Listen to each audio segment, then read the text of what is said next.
এই হচ্ছে সেই দিনাজপুরের বিখ্যাত জায়গা চেহেলি মাজার, কি যেন নাম বলে আমি বলতে পারতেছি না। বিখ্যাত মাজার দিনাজপুরের। হঠাৎ একদিন হুট করে চলে গেলাম চেহেল গাজী মাজার দেখতে। এই জায়গা সম্পর্কে আমার কোনো আইডিয়া নেই, যদি ভুল হয় তাহলে প্লিজ মাফ করবেন। তো আমরা আজকে চেহেল গাজী মাজার শরীফ চলে আসছি দুজন মিলে, এখানে আজকে ঘুরতেছি। এখানে জানি না এগুলো কি, এগুলো সম্পর্কে আমার তেমন কোনো আইডিয়া নেই। এইটার উপর লেখা ছিল প্রাচীন মসজিদ।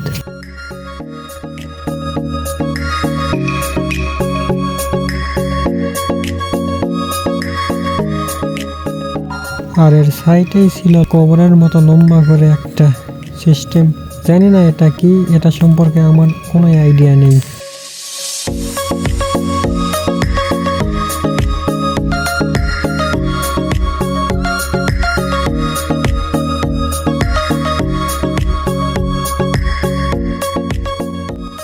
আসলে এটা যে কি, এটা সম্পর্কে আমার কোনো কিছুই আইডিয়া নেই। প্রাচীন মসজিদ এটা। তো আসলে এখানে আমি আগে কখনো আসি নাই, তো এটা সম্পর্কে আমার ঠিক কোনো আইডিয়া নেই। এর মাঝখানে আসলে এটা কি আছে বুঝতে পারতেছি না। তবে ওখানে যেটা দেখলাম মানে প্রাচীন মসজিদ, মানে আগেকার সময়ে সম্ভবত এটা মসজিদ হতে পারে। তবে এটা কি এটা আমি ঠিক বুঝলাম না। আপনারা যদি জেনে থাকেন তাহলে প্লিজ একটু বলেন তো। ওইটা হচ্ছে মসজিদ, চেহেল গাজী মাজার ও মসজিদ। এখানে ওযু করার জায়গা, এখানে অনেক বড় একটা পুকুরের মতো আছে।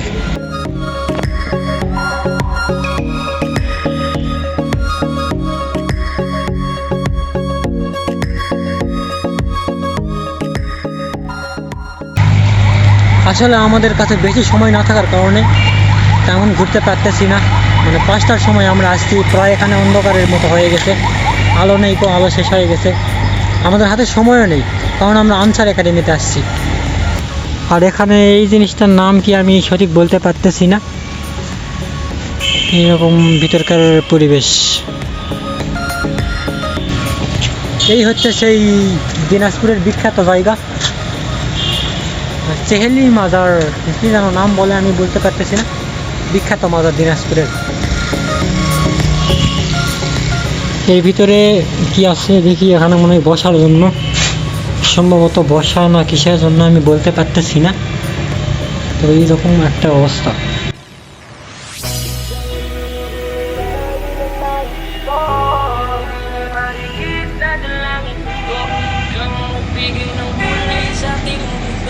এগুলো সম্পর্কে আমার কোনো আইডিয়া নেই, এটা এবার প্রথম দেখতেছি।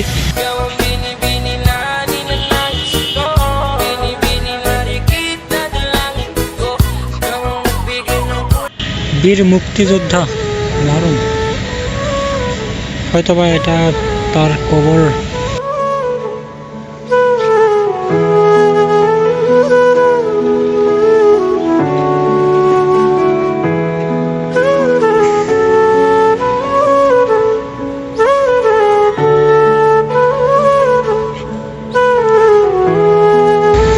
আসলে এটা সম্পর্কে আমি তেমন জানি না, হয়তোবা যদি কোনো কিছু ভুল হয়ে থাকে তাহলে প্লিজ মাফ করবেন।